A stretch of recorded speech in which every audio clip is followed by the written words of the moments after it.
и не разбрах, лесно ли е да си кмет. Затова ще отида при Бойко Борисов да го питам какво прави в кметството.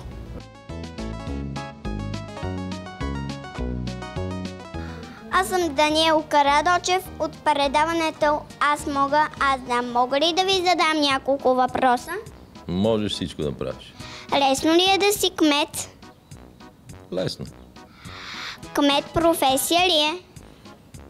Изборна длъжност. На какво обичахте да си играете като малък? На стражари и апаши. Ходили ли сте на детска градина? Да. Коя ви е любимата играчка? Имах едно малко влакче и ми се щупи.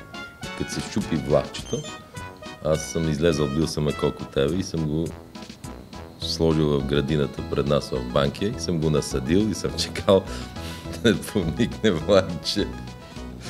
Майка ми, след това разказваш. Да си малък или голям е по-хубаво? Да си малък е най-хубаво.